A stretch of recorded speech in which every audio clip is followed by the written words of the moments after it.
And welcome to another edition of SportsBreak. In today's show, we'll take you aboard America's most famous racing yacht, and we take a look at Little Leaguers playing for a championship.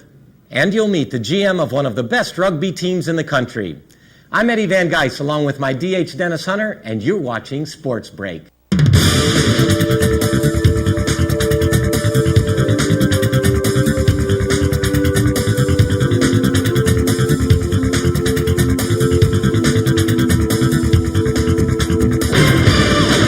America's Cup is the oldest and most prestigious sailing event in the world. Team Dennis Conner and Stars and Stripes are focused on bringing the Cup back to the U.S.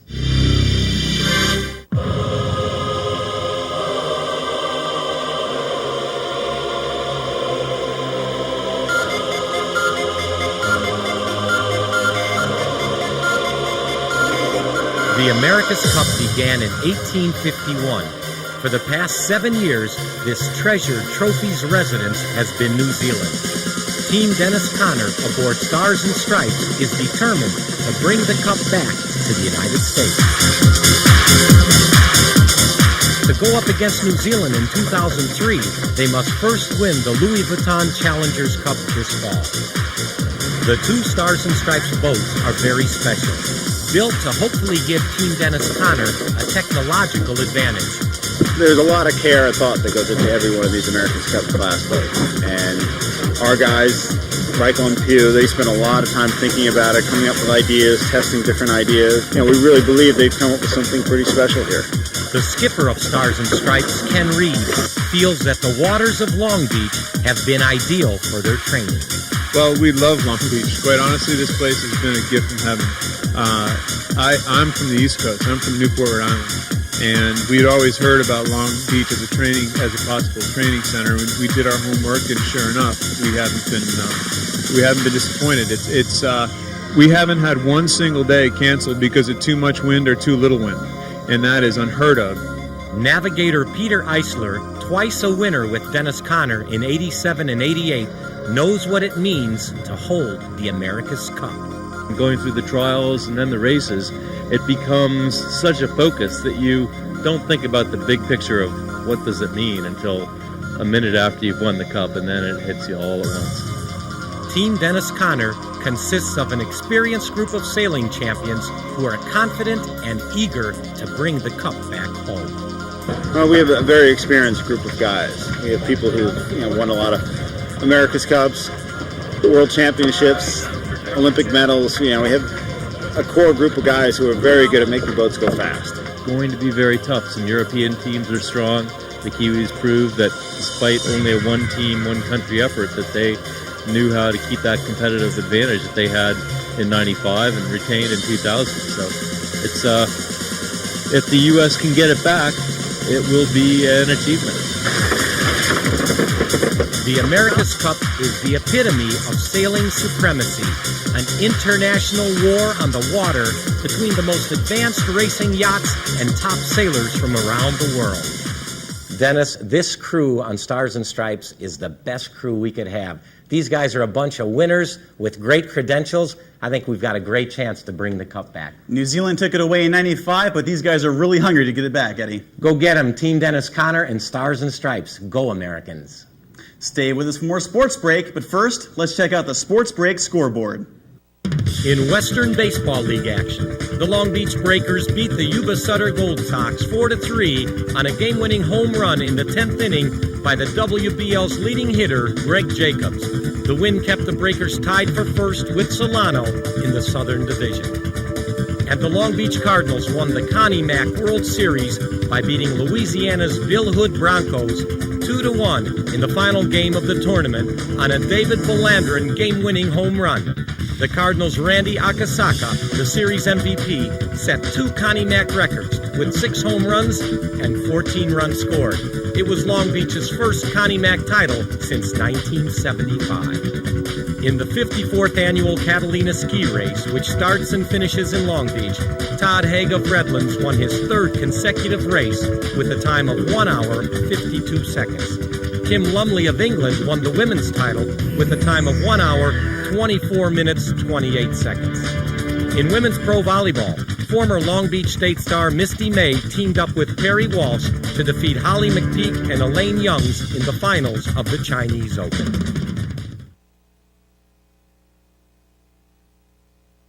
Welcome back to Sports Break. To play rugby, you've got to be tough. And Long Beach has some of the toughest ruggers in the country.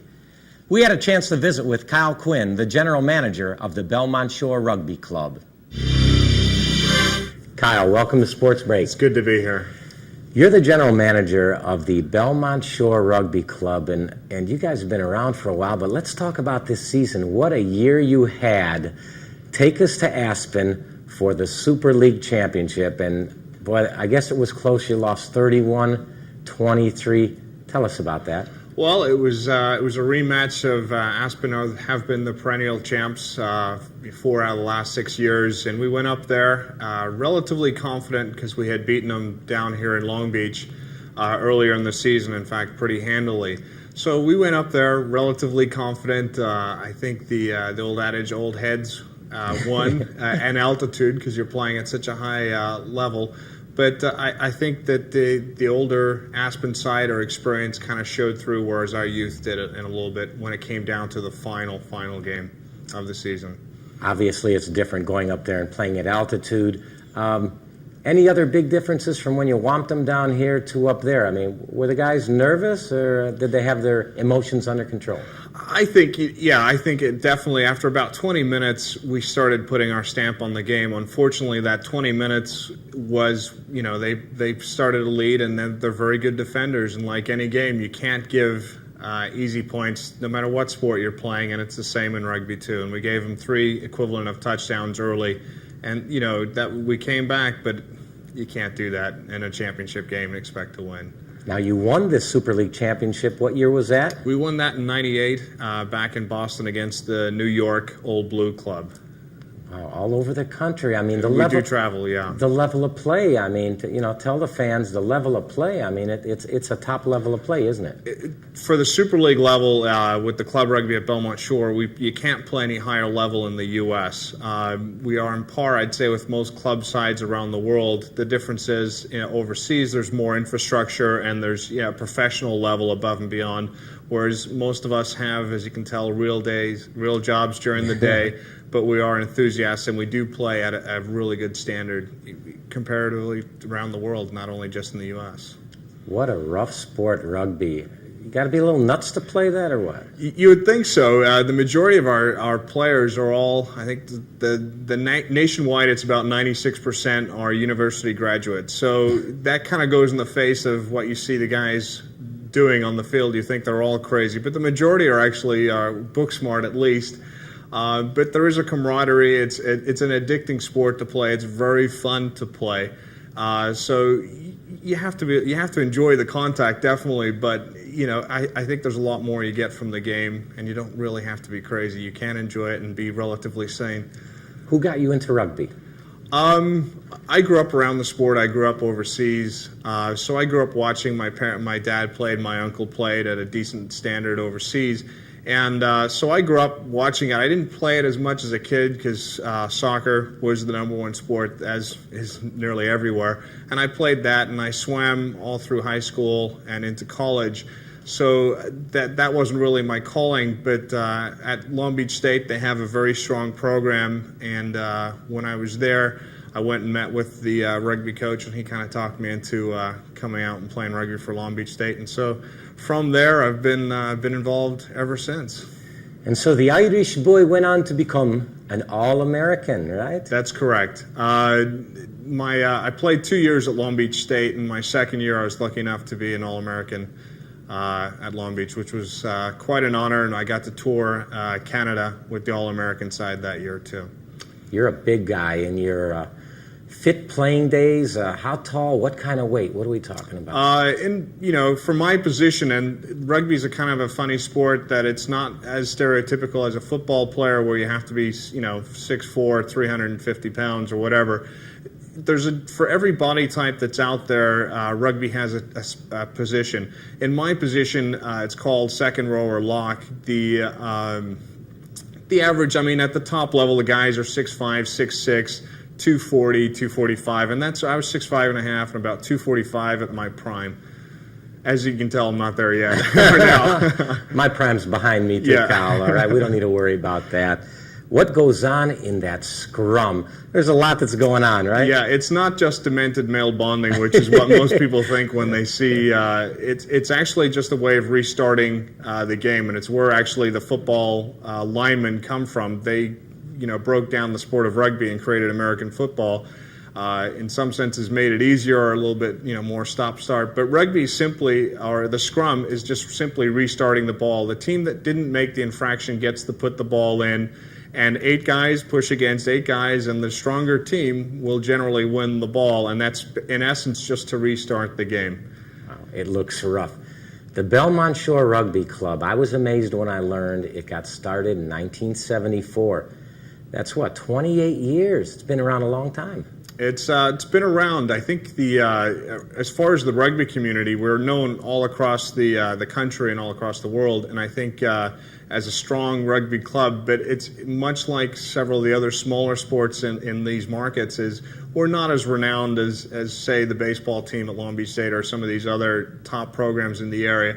And it's simply because we are a niche sport, but we are. It's one of those things where the quiet secret or the biggest secret that most people don't know about, or the best winning team that most people don't know about. But we've been established, and you'll notice there's a lot more when we have our old boys that a lot of the members of higher members in our community are former rugby players. You've made the Sweet 16 15 years in a row. I don't think anybody else in this town can boast that. No, we've had an attitude of success both on and off the field as a rugby club, and I think that's it's carried forward to being continually in the top tier of rugby. And we're not here to the old adage of you see most people's expectations of a rugby team are that they get together, they drink way too much beer, and they sing a lot of songs. Well, we don't have any songs. We're here to play the game of rugby and have some fun doing it. And I think that attracts the type of player that keeps us at the top tier. All right, but when you go carbo load now, you have to replace fluids. Where do you guys hang out? Most down on 2nd Street, I think, we are a Belmont Shore club, and a lot of the guys do like the atmosphere that's down there, especially when we recruit, from the back east or the Midwest, and we take them down there.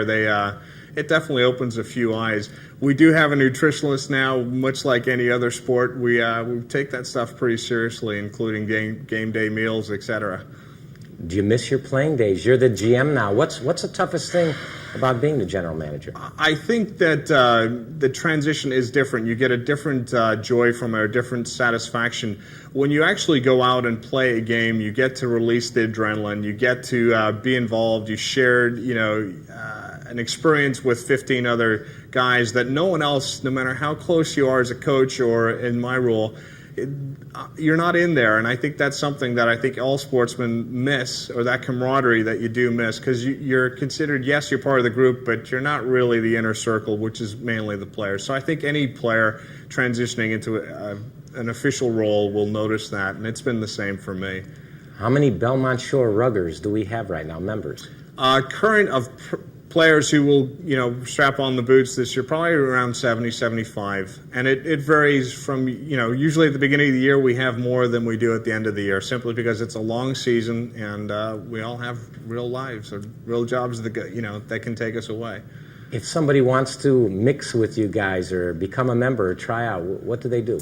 There's 2 things that they can do to contact us. We have 2 ways of communication. One, obviously, it is we are on the web, and our address to that is www.belmontshorerfc, and that's Rugby Football Club, rfc.com.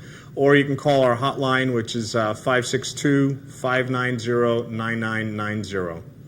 You came here as a young Irish lad, but you went to Milliken High School. My DH is going to be happy to hear that. He's from Milliken. Yeah, it's good, especially because I live down on the Belmont Shore, and all I deal with is Wilson Bruins. But it's good to have a few of us Milliken guys around.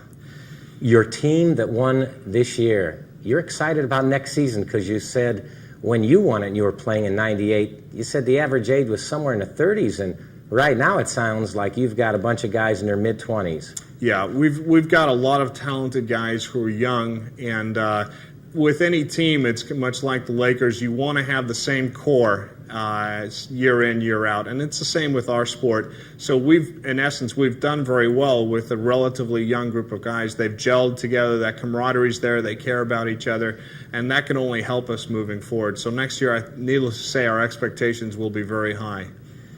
Regarding your personal life, married, single, tell us about yourself. Well, I'm married, and to my wife Debbie, who her license plate on her car reads "Rugby Widow," which is similar to many of the sentiments of any wives or anyone who's deeply involved, because rugby is that type of sport where if you're in it for the whole haul. And I have a son, Brendan, who's 10 months old, which obviously takes charge of a lot of my time as well, but that's definitely a joy. Congratulations. First baby in only 10 months, huh? That's correct. You're not strapping any boots on him, any kind of fancy boots, no are you? boots. He does have a couple of rugby jerseys, and he does have his grandparents were in Australia just before he was born, so they got him a little rugby ball, so that's perfect. When will you guys start the season again now?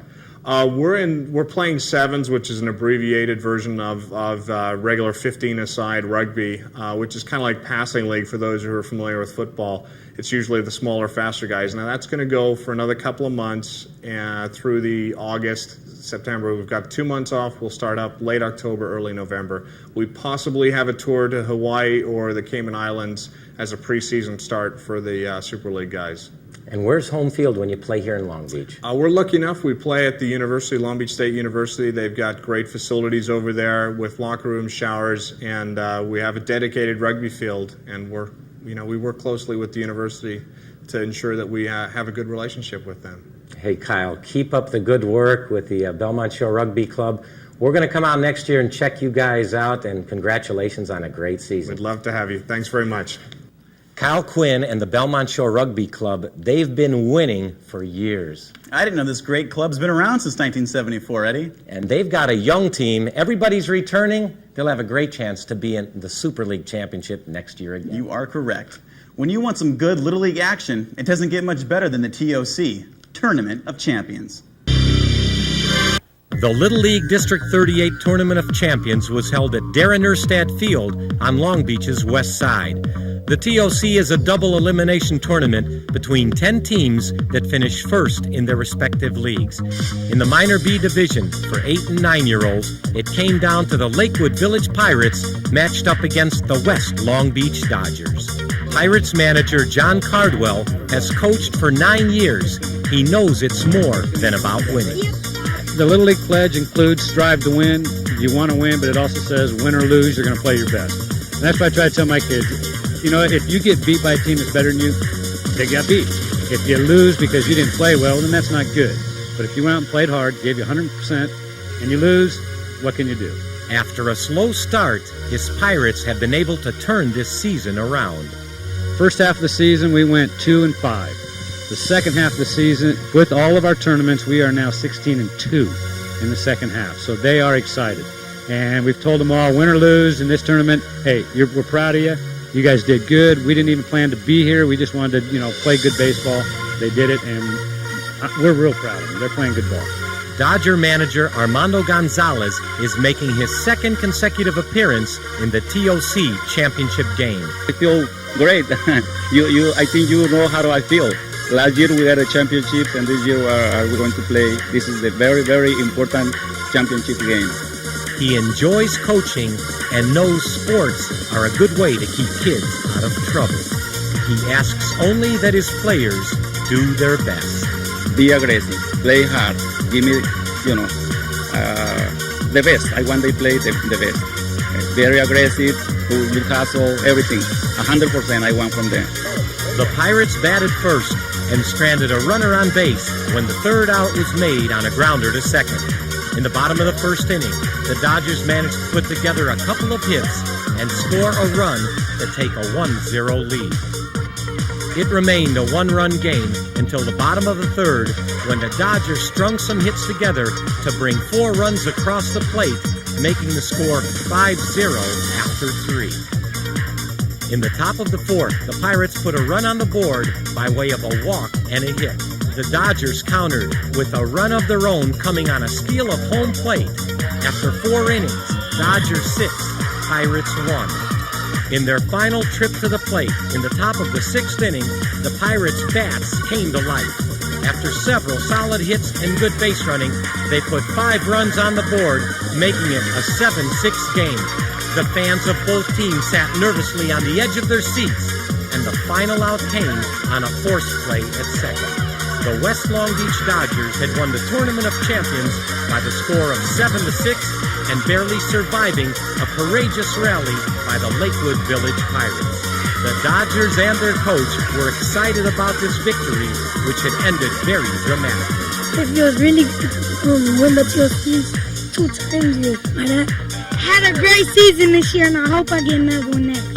It's been a great experience winning the TLC 2 times in a row with Armando, my head coach. I'm still nervous. First of all, I'm still nervous. You know, many things happened until the game. But now, still nervous, but I'm very, very happy for these kids and for everybody. Everybody support to me. I want to say thank you. Talk about fun and excitement. That was a great Little League game. It was awesome. Can you believe it? After 6 innings, a 7-6 one-run ball game. Congratulations to the kids from West Long Beach and also Lakewood Village. Well, that about does it for this edition of Sports Break. Remember, if you know of any team or individual doing great things in Long Beach youth sports, don't hesitate to call us at 562-570-1396. Thanks for watching, and remember, when it comes to local sports coverage, we're your home team. Bye, everybody. We'll see you next time.